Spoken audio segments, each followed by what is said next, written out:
One was badly wounded. Themselves, which reveal they've got a great sense of humor, but they've also got a pretty cynical attitude toward their system. And I told this one, Bill, you'll have to hear it again. I told it in the car. I didn't tell this one to Gorbachev. You know, there's a 10-year delay in the Soviet Union of delivery of an automobile. And only 1 out of 7 families in the Soviet Union own automobiles. It's a 10-year wait. And you go through quite a process when you're ready to buy, and then you put up the money in advance. And this happened to a fellow, and this is their story that they tell, this joke. That this man, he laid down his money, and then the fellow that was in charge said to him, okay, come back in 10 years and get your car. And he said, morning or afternoon?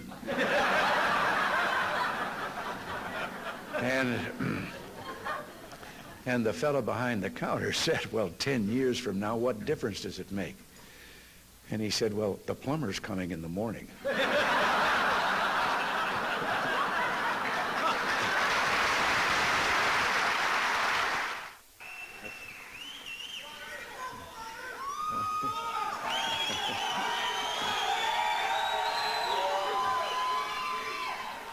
I just want to, oh, I can't resist. I'm supposed to quit right here. But, oh yes.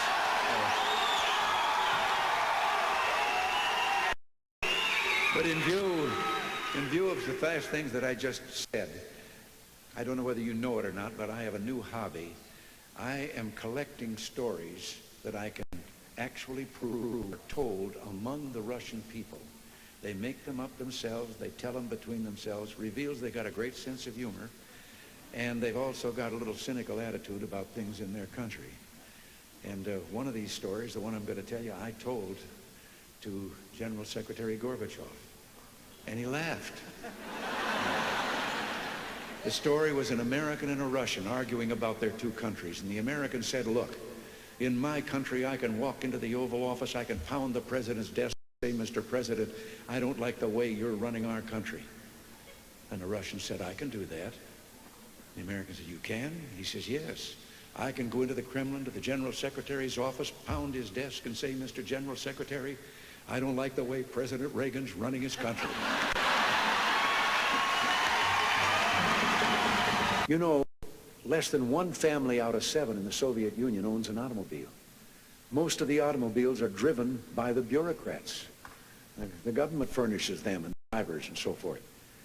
So an order went out one day to the police that anyone caught speeding, anyone, no matter who, gets a ticket. Well, Gorbachev came out of his country home, his dacha. He was late getting to the Kremlin. There was his limousine and driver waiting. He told the driver to get in the back seat, he'd drive, and down the road he went. They passed 2 motorcycle cops. One took out after him. And pretty soon he's back with his buddy. And his buddy says, well, did you give him a ticket? And he said, no. Well, he said, why not?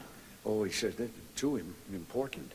Well, he said, we're told to give anybody a ticket, no matter who it is. Oh, he said, no, this one was too, I could. Well, he said, who was it? He said, I couldn't recognize him. But his driver was Gorbachev. One of the more recent ones that I heard was about the man walking along the street at night, Moscow. Soviet soldier called to him to halt. He started to run. The soldier shot him. And another man said, why did you do that?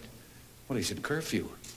Well, he said, it isn't curfew yet. He said, I know. He's a friend of mine. I know where he lives. He couldn't have made it. I heard one about a fellow who went to the KGB to report that he lost. The KGB asked him why he was bothering them. Why didn't he just report it to the local police? Well, he answered, I just want you to know that I don't agree with a thing my parrot has to say. Which makes me think of a story. Everything makes me think of a story. About 3 dogs, an American dog and a Polish dog and a Russian dog. They were all having a visit, and the American dog was telling them about how things were in this country. He said, you know, you bark, and you bark long enough, and then somebody comes along and gives you some meat. And the Polish dog said, what's meat? The Russian dog says, what's bark?